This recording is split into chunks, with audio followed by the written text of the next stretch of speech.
और तीसरा फायदा, अगर गली से कोई गुजरेगा उसको बताना नहीं पड़ेगा कि ये घर किसका है, वो झंडा देख के समझ जाएगा।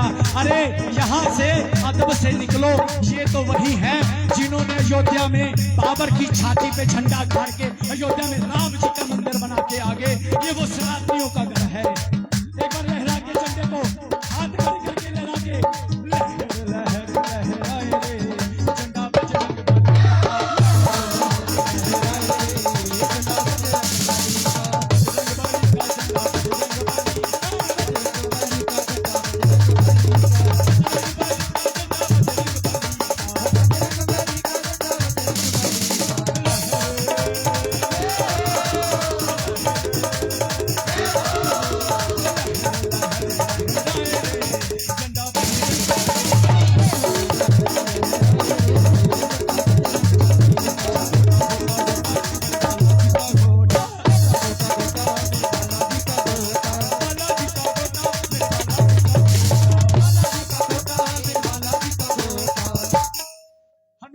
शस्त्र है घोटा।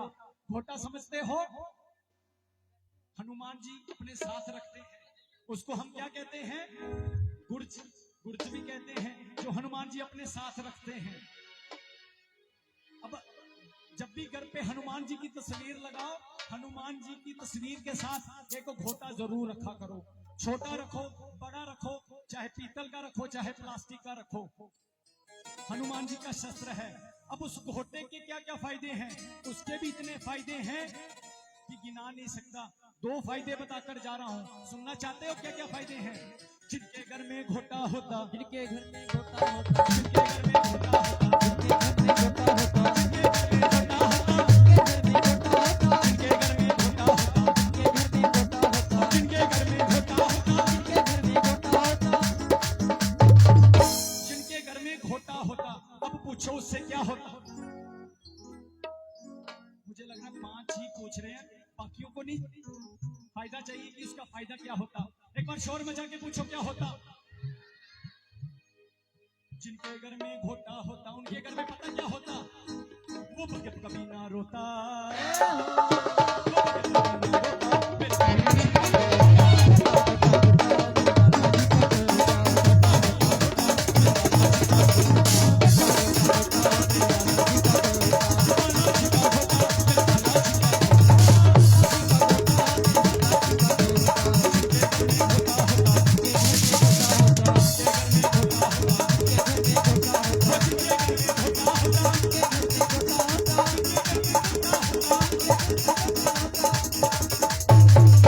जिनके घर में घोटा होता।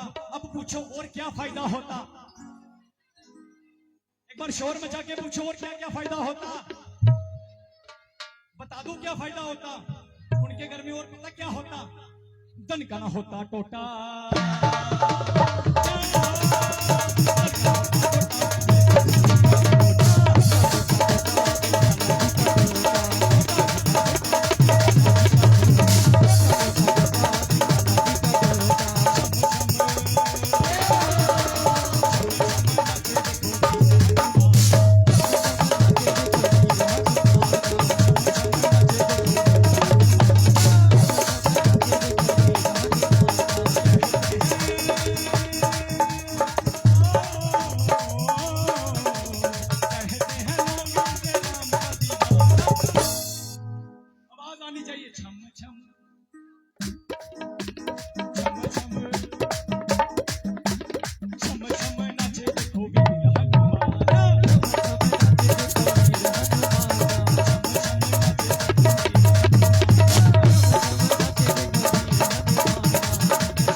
ऐसी कौन सी शक्ति है कि कलयुग ही इनके नाम कर दिया। मुझे नहीं लगता कि रेहाल में बहुत ही प्रेमी जानते होंगे श्याम बाबा के बारे में। आज तो पता नहीं किसने अर्जी लगाई होगी कि हे श्याम बाबा, हमारे रेहाल में भी एक रात ऐसी हो, आपकी जोत जली हो और आप सामने बैठे हो और सब भक्तों को तारने के लिए। आज वो दिन आ ही गया और वो आज का दिन, आज अर्जी स्वीकार हुई है, इसलिए आज ये दिन हमें देखने को मिल रहा है। श्याम बाबा भी बैठ गए हैं और श्याम बाबा के सब प्रेमी भी आ गए हैं। आज अपनी बात बनाकर ही जाएंगे।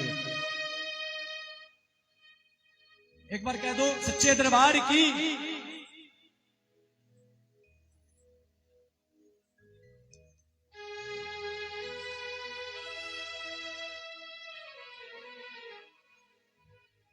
सावन का महीना, कल सोमवार है, क्या बार है कल? सच सच बताना, भोले बाबा के मंदिर में कौन कौन जाता है भोले बाबा को जल चढ़ाने? झूठ मत कहना, भोले बाबा देख रहे हैं। अब देखो कितने हाथ नीचे हो रहे हैं। कोई बात नहीं, अगर आप किसी कारण नहीं जा पाए, कल सोमवार है, कल चले जाना। और ऐसा नहीं, अगर सोमवार को भी जाओ, मंगल को भी जाओ, हर बार को जाओ, फिर तो वारे के न्यारे हो जाएंगे साहब। ऐसा नहीं है कि इस बार को ही जाना है और सावन का महीना हो और भोले बाबा का भजन ना हो। ऐसा हो सकता है क्या? एक बार फिर कह दो बम बम भोले। आवाज थोड़ी कम आ रही है। बम बम भोले। क्या बात है। शुरू करें। बात सुनाने जा रहा हूं महाराष्ट्र की।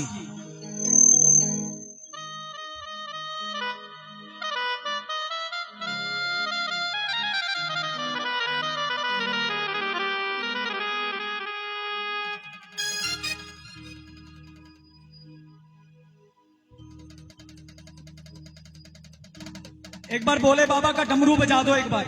बम बम भोले, बम बम भोले, बम बम भोले, बम बम, बम बम, बम बम भोले। बोलिए शंकर भगवान की जय हो। बात सुनाने जा रहा हूं महाराष्ट्र की। भोले बाबा कैलाश पर्वत पे बैठे हैं और जैसे आज हमारी बहनें सज धज के बैठी है ना, वैसे ही गोरा मैया भी भोले बाबा के आगे से गुजरी। भोलेनाथ ने कहा, अरे गोरा, आज कहां जाने की तैयारी है? इतनी सज धज के जा रही हो? मैया बोली, भोलेनाथ मत पूछो तो अच्छा है। भोलेनाथ बोले, पर जा कहां रही हो? भोलेनाथ बोले, मैया बोली, भोलेनाथ आज मैं वृंदावन जा रही हूं। भोलेनाथ बोले, वृंदावन? हिमालय से सीधा यूपी, ऐसा क्या है वहां पर? मैया बोली, भोलेनाथ आज मेरे बांके बिहारी अपनी 16,108 रानियों के साथ रास रचाएंगे और मैं वो रास देखने जा रही हूं। भोलेनाथ बोले, अच्छा अगर तुम रास में जा रही हो गोरा, तुम मुझे भी साथ में ले चलो। मैया बोली, भोलेनाथ आज की रात उस रास में केवल सखियां ही जाएंगी, कोई सखा नहीं जा सकता। आज की रात सारी की सारी भोलेनाथ बोले, अच्छा अगर सारी की सारी सखियां जाएंगी तो ऐसा करो गोरा, आज की रात मुझे भी सखी बना लो, मैं भी सखी बनकर चलूंगा और वो भी रास देख लूंगा। अब मैया समझा रही हैं, भोलेनाथ मान नहीं रहे। मैया क्या कह रहे हैं और भोलेनाथ क्या कह रहे हैं, ध्यान से सुनना। महारास में जाऊंगा मैं भी प्यारी, ये बोले त्रिपुरारी, बात सुन ले मारी। ये बोले त्रिपुरारी, बात सुन ले मारी। महारास में जाऊंगा मैं भी प्यारी। मैया बोली, नहीं ले जाऊंगी, पकड़ी जाऊंगी, नहीं ले जाऊंगी, पकड़ी जाऊंगी।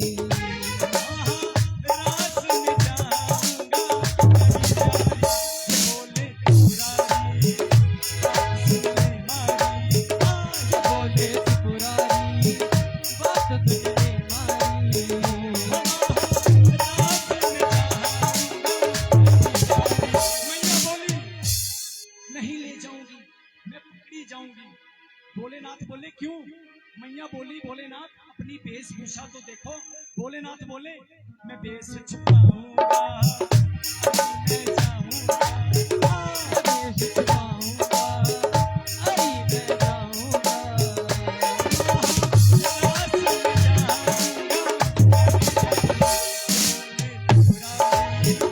बात सुन ले मारी, बोले त्रिपुरारी, बात सुन ले मारी। कौन कौन चाहता है कि भोले बाबा महाराष्ट्र में जाएं? एक बार दोनों हाथ गड़ के ताली बजा के 1 2 3।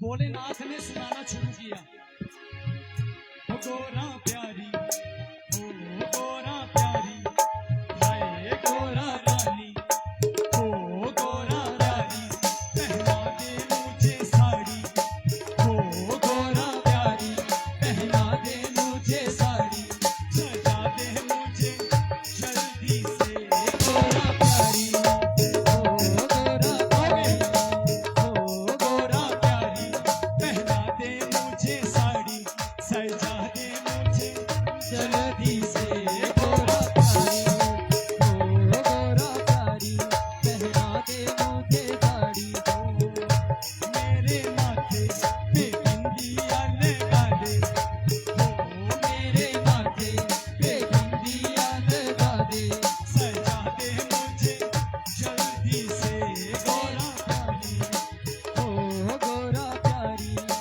ओ गोरा प्यारी। अब साड़ी भी पहना दी, बिंदिया भी लगा दी। अब भोलेनाथ चल पड़े। मैया ने आवाज लगाई भोलेनाथ। भोलेनाथ बोले क्या हुआ? अब तो काम हो गया, अब तो चलते हैं। मैया ने कहा भोलेनाथ साड़ी पहनने के लिए अच्छे बाल होने चाहिए और आपके बाल अब रस्सियां बन गई हैं। इसको जितना भी शैम्पू कर लो ये सीधे नहीं होते, ये वैसे के वैसे हो जाएंगे। अब करें तो क्या करें?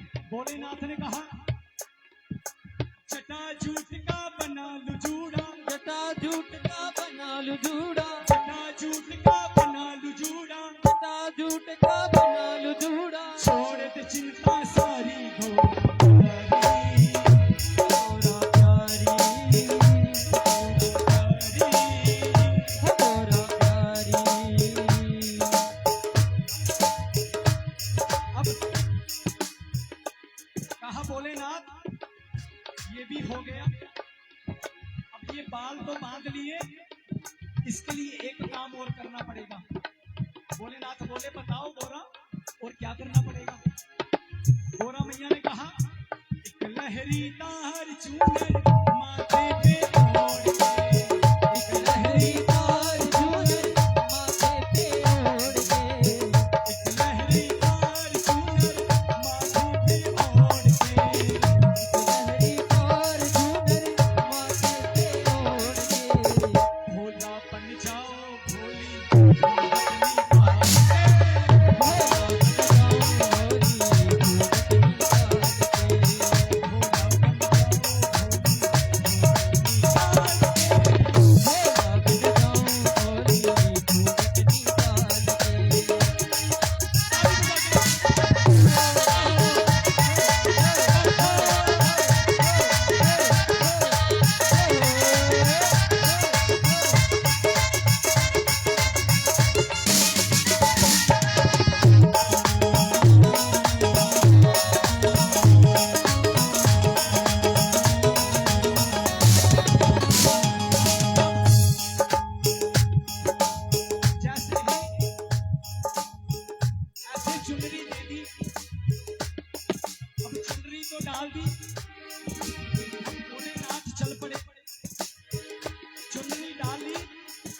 भोले बाबा के सरफी क्या है?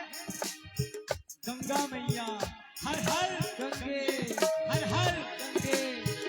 अब जैसे चुनरी डाली, ऊपर से गंगा मैया बाहर आ गई। मैया ने कहा भोलेनाथ, तुम जो चलोगे कहाँ छुपेगा ये गंगा का पानी? गंगा का पानी, ये गंगा का पानी। भोलेनाथ, तुम जो चलोगे कहाँ छुपेगा ये गंगा का पानी? गंगा का पानी, ये गंगा का पानी। गंगा का पानी। भोलेनाथ ने कहा डोंट वरी, बोल हरी। डोंट वरी, बोल हरि, डोंट वरी। बोल हरि। भोलेनाथ ने कहा चिंता मत कर गोरा। भोलेनाथ ने अपना कमंडल निकाला और गंगा मैया को कमंडल में डाल लिया। कहा अब तो गंगा मैया को डाल दिया। अब भोलेनाथ चल पड़े। कहा हो गया, चल पड़े। मैया ने आवाज लगाई, भोलेनाथ कहाँ जा रहे हो? बोले अब तो तैयारी हो गई, गंगा मैया को भी कमंडल में रख दिया, अब क्या है, अब तो जा ही सकता हूँ। कहा भोलेनाथ नहीं, मर्दानी मर्दानी चाल को भोले कैसे करो जनानी, मुझको बड़ी हैरानी। मर्दानी चाल को बोले कैसे करो, और मर्दानी आवाज को बोले कैसे करो जनानी, ये मुझको बड़ी हैरानी। भोलेनाथ ने कहा डोंट वरी, बोल हरि, डोंट वरी। बोल हरि। भोलेनाथ ने फीमेल वाला कॉर्ड निकाला, मेल वाला कॉर्ड निकाला और फीमेल वाला डाल दिया। कहा अब चले, अब चलने लगे। मैया ने आवाज लगाई, भोलेनाथ। कहा अब क्या हुआ?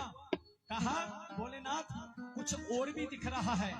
भोलेनाथ बोले अब क्या दिख रहा है?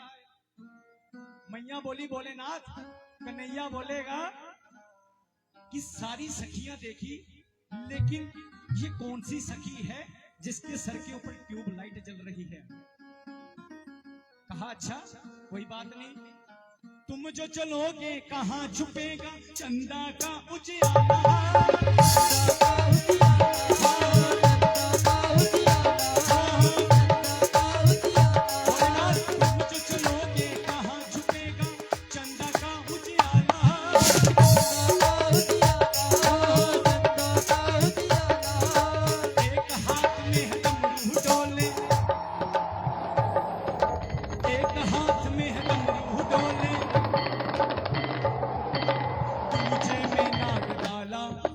दूजे में नाग डाला, एक हाथ में डमरू डोले, दूजे में नाग डाला।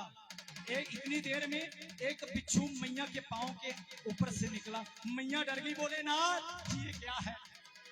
भोलेनाथ बोले डोंट वरी, बोल हरी। इन सबको रखूंगा मैं झोले में डाल के, इन सबको रखूंगा मैं झोले में डाल के, भोला बन जाओ भोली।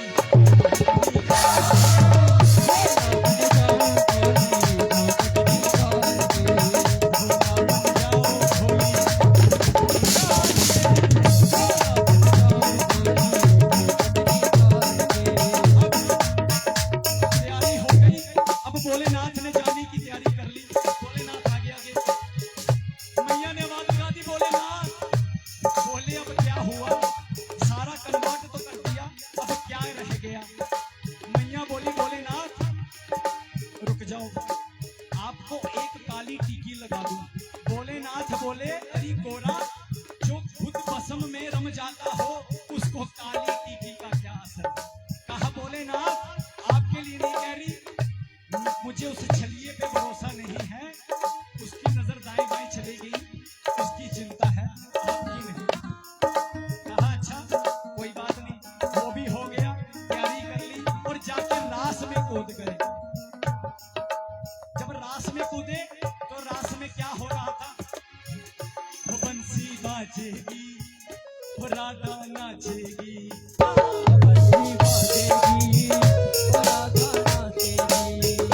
बंसी बाजेगी, वो राधा नाचेगी।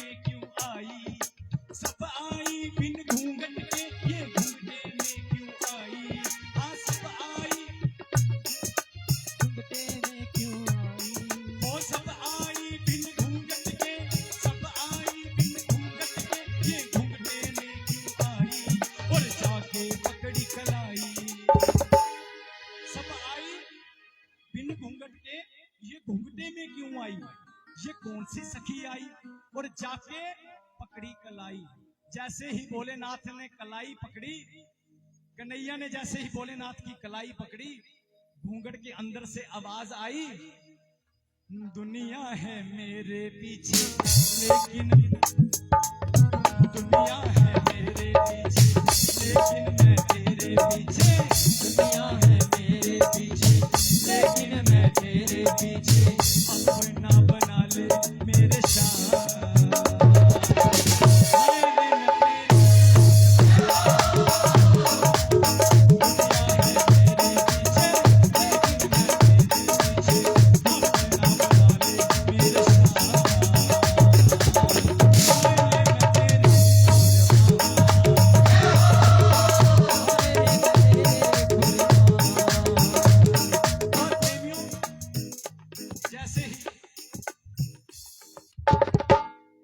जैसे ही कलाई पकड़ी और घूंघट भी उठा लिया तो अंदर से भोलेनाथ दिखे।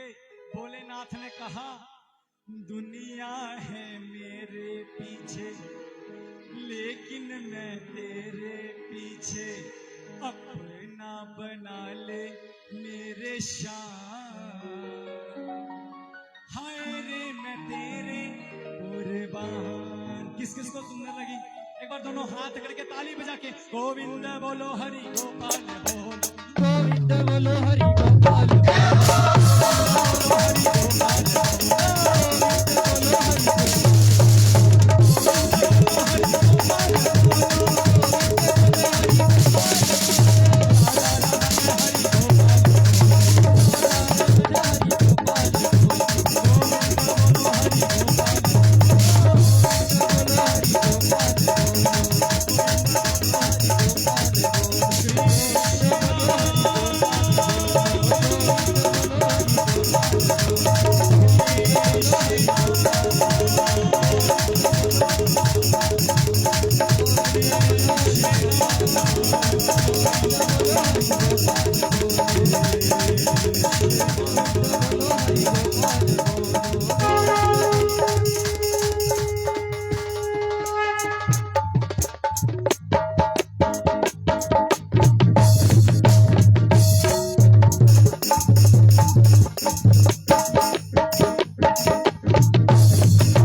छोटू पंत दरबार ਦੇ ਵਿੱਚ ਅਰਦਾਸਾਂ ਜਿਸ ਖਜ਼ਾਨੇ ਤੋਂ ਮਾਇਆ ਇਹ ਮਹਾਰਾਣੀ ਅਰਦਾਸਾਂ ਪੂਰੀਆਂ ਕਰੇ। ਪ੍ਰੇਮਾਇ ਉਹਨਾਂ ਦੇ ਨਾਮ ਦੀ ਅਰਦਾਸ ਜਿਸ ਖਜ਼ਾਨੇ ਤੋਂ ਮਾਇਆ ਇਹ ਮਹਾਰਾਣੀ ਅਰਦਾਸਾਂ ਪੂਰੀਆਂ ਕਰੇ, ਖਜ਼ਾਨੇ ਪੂਰੇ ਕਰੇ। ਬੋਲੀ ਸੱਚੇ ਦਰਬਾਰ ਕੀ जकारा शेनावाली दा बोलिए हारे के सहारे की सजे दरबार की। आओ एक दो वंदना के साथ हाजिर देते हैं। उसके बाद बहुत सुरीली आवाज कशिश राजपूत के दरबार दे विच हाजिरी कुर्बान करेंगे। उस तो बाद अमर कथा भी की जानी है बाबा श्याम जी दी। आओ एक दो हाजिरी उस तो बाद अंचल महाजरी लैके हाजिर दरबार दे विच।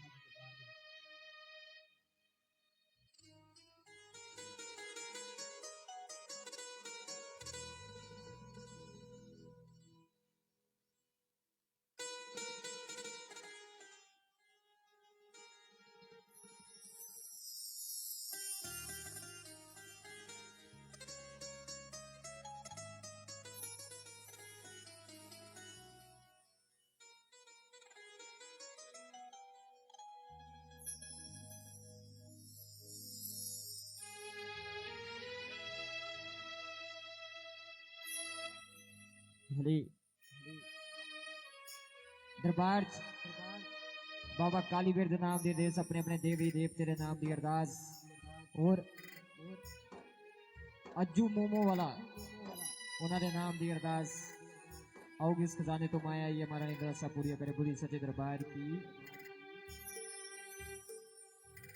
आओ लेके हाजिर अंचित महाजन जी दरबार दे विच उस तो बाद कशिश राजपूत जी दरबार दे विच हाजिर कुर्बान गए बोले हारे के सहारे की लखदातार की सजे दरबार की आओ एक दो हाजिर लेके अंचित महाजन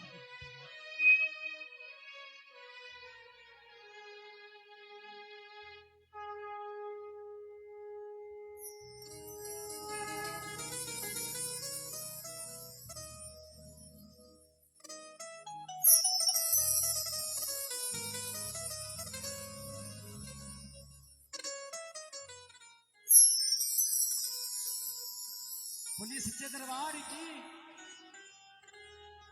बाबा की पावन अमर कथा सुनाने जा रहा हूं। प्रेमियों, हाथ जोड़ के विनती है, ये बाबा की अमर कथा जिसने सुनी है उसने ये महसूस किया है, और आज आप इस दरबार में बैठ तो गए हो, आज आप कुछ लेकर जाओ या ना लेकर जाओ ये मुझे नहीं पता कि आप क्या क्या लेकर जाओगे इस दरबार से, लेकिन आज आपको एक बात बता देता हूं कि आज आपको एक भरोसा जरूर, यहां से एक भरोसा जरूर लेकर जाओगे कि आए तो अकेले थे, मैं आया तो अकेला हूं, अब जा रहा हूं, कोई है जो मेरे साथ साथ चल रहा है। आया तो अकेले था, अब अकेला नहीं जा रहा हूं, कोई है जो मेरे अंग संग चल रहा है। ये महसूस करोगे, ये बाबा की अमर कथा जिसने सुनी है उसने ये महसूस किया है। कौन है ये खाटू वाले शाम, कौन है ये हारे का सहारा? ऐसा क्या हुआ कि कलयुग ही इनके नाम कर दिया, घर घर में पूजे जाने का वरदान दे दिया। ऐसा क्या हुआ? ये कौन है खाटू वाले शाह? इनको हारे का सहारा क्यों कहते हैं? इनको तीन भानधारी क्यों कहते हैं? 15 मिनट लूंगा, इस 15 मिनट के अंदर जिसको कहीं अगर पहले किसी को जाना है वो जा सकता है, लेकिन हाथ जोड़ के विनती है, जब तक ये कथा खत्म नहीं होती तब तक उठ के मत जाना। आपको ये महसूस होगा कि खाटू वाला मेरे साथ है, मैं अकेला नहीं हूं।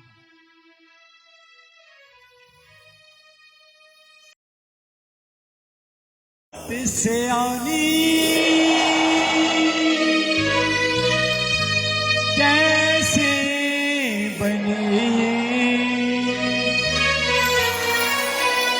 शीश के दानी, कहलाए अमरी वरदानी। बोल खाटू नरेश की। कौन है ये खाटू वाला? कौन है ये हारे का सहारा? महाभारत का युद्ध शुरू हुआ, कौरवों और पांडवों के बीच। कौरवों की रखवाली कन्हैया की नारायणी सेना कर रही थी, और पांडवों की रखवाली कौन कर रहा था? गोविंद मेरो है, गोपाल मेरो है, गोविंद मेरो है, गोपाल मेरो है, गोविंद मेरो है, गोपाल मेरो है, श्री कांते बिहारी नंदलाल मेरो है,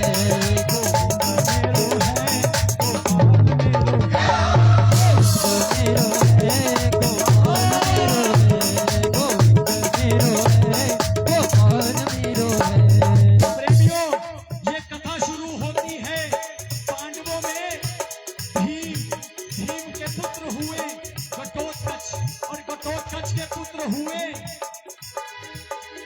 बर्बरी, बर्बरी, बर्बरी, बर्बरी, बर्बरी, बर्बरी, बर्बरी।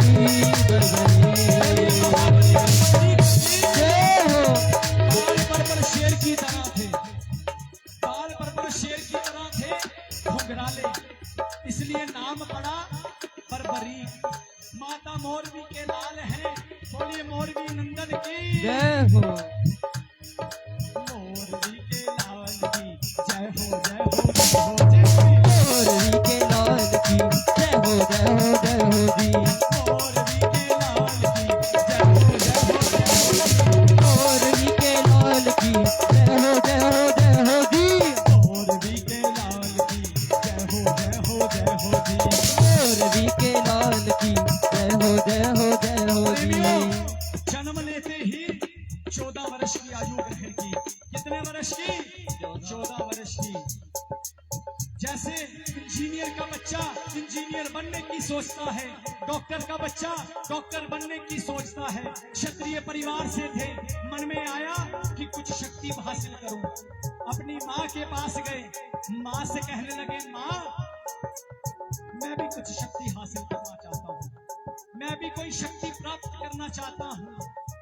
माँ ने कहा, अच्छा बेटा, अगर तू कोई शक्ति हासिल करना चाहता है तो जा एक काम कर, माँ दुर्गा की तपस्या शुरू कर।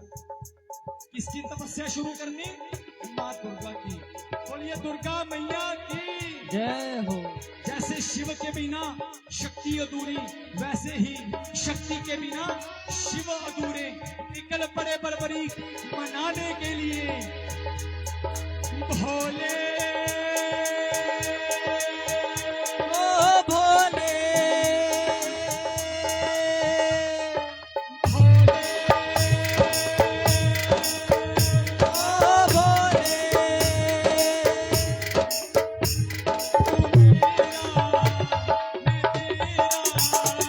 तू मेरा मैं तेरा। मुझे शाम से मिला दे, बाबा शाम से मिला दे। ओ मुझे शाम से मिला दे, बाबा शाम से मिला दे।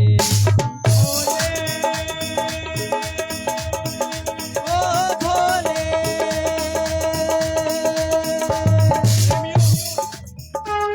माँ दुर्गा की तपस्या शुरू कर दी बरबरीक ने। और तपस्या पूरी करने के बाद माँ दुर्गा प्रसन्न हो गई। जब माँ दुर्गा प्रसन्न हुई, माँ ने वरदान दे दिया, जाओ बरबरीक 3 बाण ले जाओ। 3 बाण दे दिए। बोलिए 3 बाण धारी की। जय हो।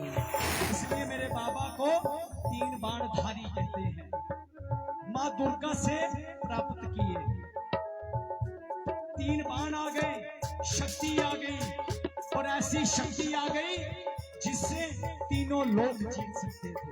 बोलिए 3 बाण धारी की। जय हो। 3 बाण धारी महिमा अति भारी। तीन बाण धारी महिमा अति भारी। 3 बाण धारी महिमा अति भारी। तीन बाण धारी महिमा अति भारी। खाटू वालो सांवरियो, खाटू वालो सांवरियो, खाटू वालो सांवरियो, खाटू वालो सांवरियो।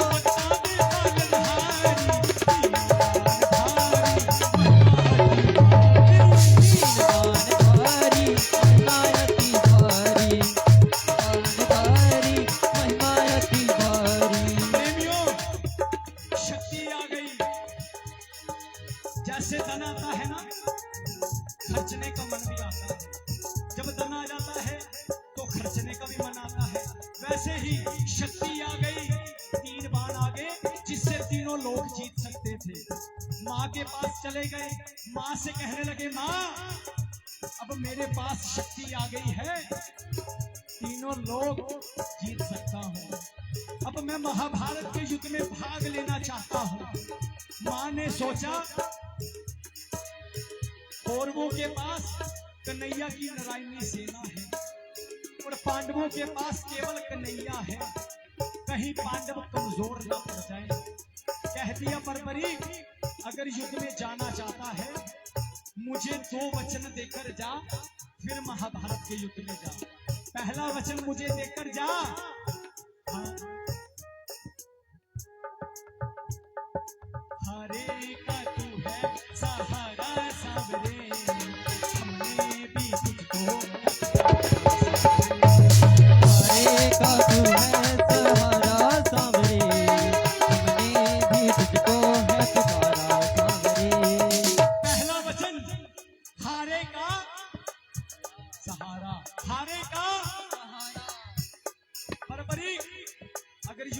जाना चाहता है, जो पक्ष युद्ध में हार रहा होगा, ध्यान से सुनना प्रेमियों, बर्बरीक अगर तू युद्ध में जाना चाहता है, मुझे वचन देकर जा, जो भी युद्ध में हारेगा तू उसका सहारा बनेगा और तू उसके पक्ष से लड़ेगा। कहा माँ मैं तुझे वचन देता हूँ, तेरे इस वचनों को पूरा करूंगा, जो युद्ध में हारेगा मैं उसका सहारा बनूंगा, हारेगा सहारा। और दूसरा वचन, बर्बरीक तू युद्ध में तो जा रहा है, रास्ते में युद्ध में जाने के दौरान रास्ते में अगर कोई कुछ मांग ले तू इनकार नहीं करेगा, मुझे ये भी वचन देकर जा।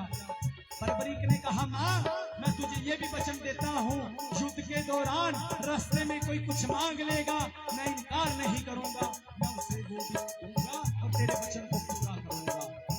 नतमस्तक करके माँ को प्रणाम किया और युद्ध में जाने की तैयारी कर ली मेरे पापा ने। जैसे मेरी माँ शेरों वाली शेर की सवारी करती है, बोले बाबा नंदी की सवारी करते हैं, मेरे बाबा किसकी सवारी करते हैं? नीले घोड़े की। किसकी सवारी करते हैं? किसकी सवारी करते हैं? नीले घोड़े का सवार खटुआ लो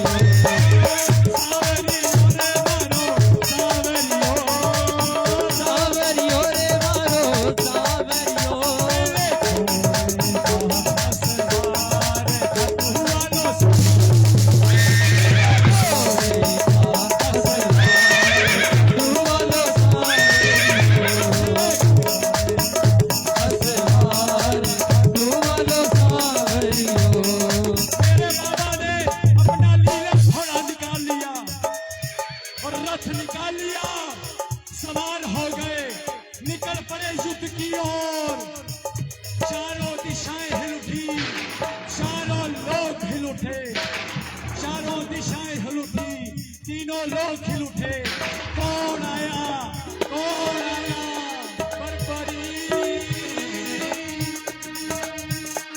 बर्बरी, बर्बरी,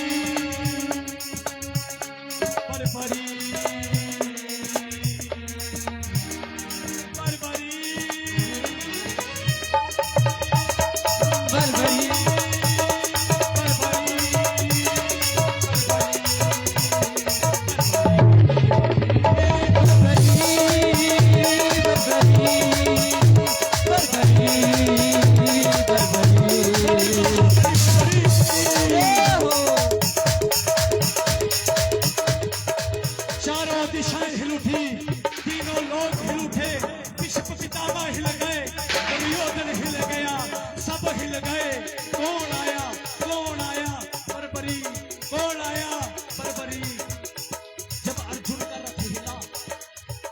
जैसे ही अर्जुन का रथ हिला, अर्जुन ने अपने साथी कन्हैया से कहा, हे माधव, माधव जाओ देखकर आओ, ये कौन सी शक्ति है? इसे देख के तो ऐसा लग रहा है मैं युद्ध हार गया, मेरे शस्त्र छूट गए, मैं युद्ध लड़ नहीं पाऊंगा, मैं युद्ध हार गया, मैं नहीं लड़ पाऊंगा। जाओ देख कर आओ ये बालक कौन है, इसे देख के डर लग रहा है। कन्हैया गए, ब्राह्मण का रूप धारण कर लिया और जाके बर्बरी के रथ के आगे खड़े हो गए। कहा, बर्बरी कहाँ जा रहे हो? बर्बरी बोले, ब्राह्मण देवता मैं महाभारत के युद्ध में भाग लेने जा रहा हूं। कहा, अच्छा बेटा 14 साल की उम्र है, इतनी छोटी उम्र में इतने बड़े महायुद्ध में जा रहे हो। बर्बरी बोले, ब्राह्मण देवता जिनके हौसले बुलंद होते हैं वो उम्र नहीं देखा करते, वो निकल पड़ते हैं। और मैं भी निकल आया हूँ। बोले ऐसी कौन सी शक्ति है तुम्हारे पास जो इतने बड़े महायुद्ध में जा रहा है, क्यों मरने जा रहा है?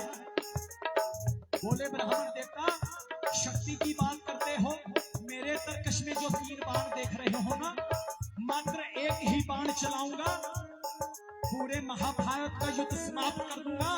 न युद्ध में जीतने वाला बचेगा, न हारने वाला बचेगा। ब्राह्मण देवता बोले बेटा, बातें करनी बड़ी आसान है, साबित करके दिखाओ। कहने को तो कुछ भी कोई कह देता है, क्या क्या शक्ति है मैं भी देख लूं। बताओ अपनी शक्ति क्या है तुम्हारे पास।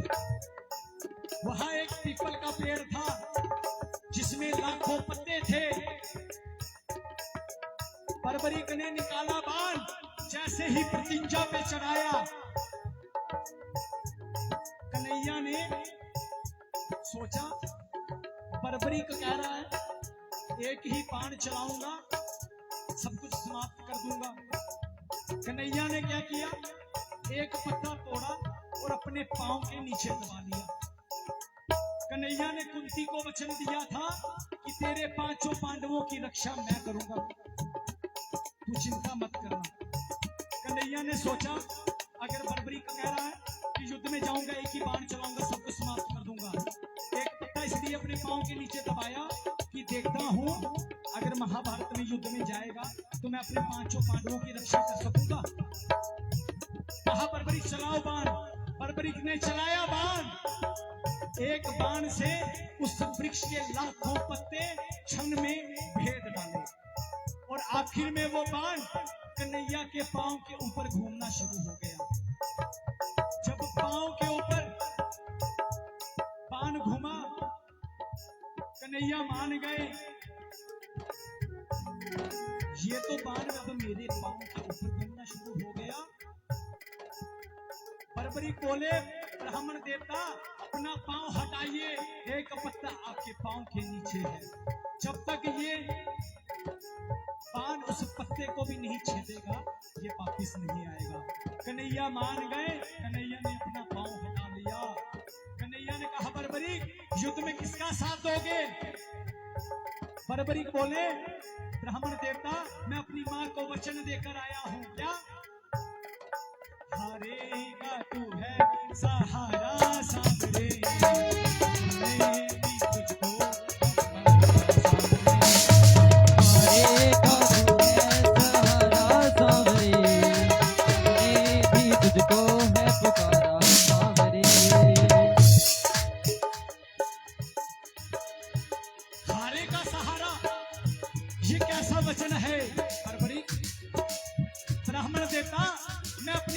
वचन देकर आया हूं, जो युद्ध में हारेगा मैं उसका सहारा बनूंगा। कहा बर्बरीक, ये कैसा वचन देकर आ गए? अगर कौरव हारने लग जाएंगे तो तू कौरवों के पक्ष में खड़ा रहेगा। जब तू कौरवों के पक्ष में खड़ा होगा तो उधर से पांडव हारने लग जाएंगे तो तू पांडवों के पक्ष में खड़ा हो जाएगा। जब तू पांडवों के पक्ष में खड़ा रहेगा तो वहां से कौरव हारने लग जाएंगे तो फिर तू कौरवों की तरफ खड़ा हो जाएगा। इससे तो युद्ध का फैसला नहीं होगा, युद्ध का निर्णय नहीं आएगा कि युद्ध में जीता कौन। और एक समय तो ऐसा आएगा, ऐसे करते करते सब कुछ समाप्त हो जाएगा, शक्ति भी व्यर्थ जाएगी। बोले ब्राह्मण देवता, मेरा मार्गदर्शन कीजिए, मुझे सही मार्ग बताइए। ब्राह्मण देवता, मैं करूं तो क्या करूं, मुझे कुछ समझ नहीं आ रहा। प्रेमियों, ब्राह्मण देवता के मुख से आवाज आई, हे बर्बरीक, धरती के कल्याण के लिए एक शीश का दान चाहिए और वो शीश का दान किसी 3 महाबलियों में से किसी एक का होगा, या श्री कृष्ण का, या अर्जुन का, या बर्बरीक तुम्हारा। कृष्ण की बलि नहीं ली जा सकती, उसने युद्ध रचना है। अर्जुन की बलि नहीं ली जा सकती, उसने युद्ध खेलना है। बचे बर्बरीक, तुम अपने शीश का दान दो और धरती का कल्याण करो। बर्बरीक बोले ब्राह्मण देवता, मैं क्षत्रिय परिवार से हूँ, अपनी बात का पक्का हूँ। ये मोरबी का लाल आपको वचन देता है, शीश का दान दिया जाएगा और मोरबी का लाल ही शीश का दान देगा। और जो शीश का दान मांग सकता है वो कोई साधारण ब्राह्मण नहीं हो सकता। आप अपने असली रूप में आइए।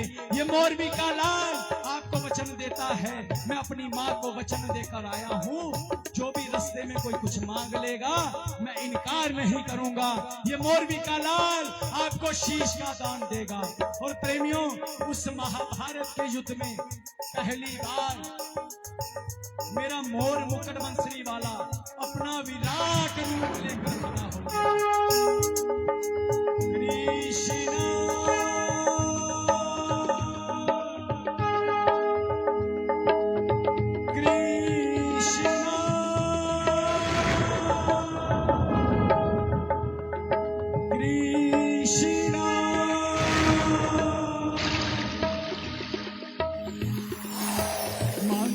कृष्ण कदान मुरली वाले ने मांगा शीश कदान मुरली वाले ने दे दिया शीश उतार खाटू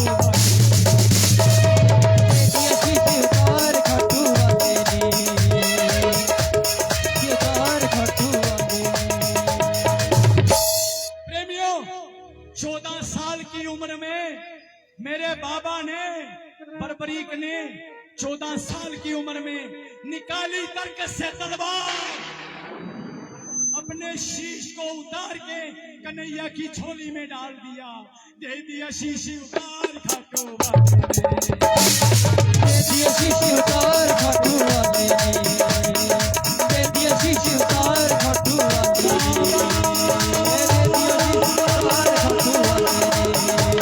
दे दिया शीश उतार खाटू वाले ने, दे दिया शीश उतार खाटू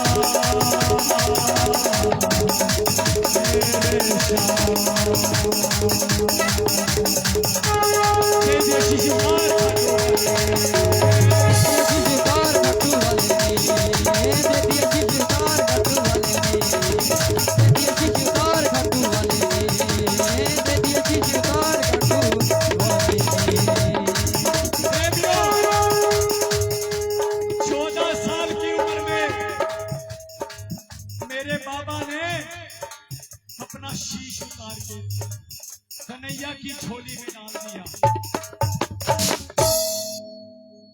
14 साल की उम्र थी, कुछ नहीं सोचा, अपना शीश कन्हैया की झोली में डाल दिया। कन्हैया ने कहा, बर्बरीक, तूने शीश का दान दे दिया, तूने शीश का तो दान दे दिया, ये शीश का दान खाली नहीं जाएगा। मांग, क्या मांगना चाहता है? कन्हैया ने कहा, मांग बर्बरीक, क्या मांगना चाहता है? बर्बरीक बोले, प्रभु योद्धा हूं, लड़ने आया था लेकिन लड़ नहीं पाया। मेरी इच्छा है कि मैं महाभारत का युद्ध देखना चाहता हूं, जिसको मैं लड़ नहीं पाया, लेकिन मेरी इच्छा है कि मैं वो पूरा युद्ध देखूं। कन्हैया ने कहा, बर्बरीक, तुम्हारी इच्छा पूरी होगी। ले बर्बरीक, मैं इस शीश को अमृत पिला रहा हूं। प्रेमियों, शीश को अमृत पिलाया गया। कहा, बर्बरीक, जब तक पूरे महाभारत का युद्ध चलेगा ना, ये शीश जिंदा रहेगा।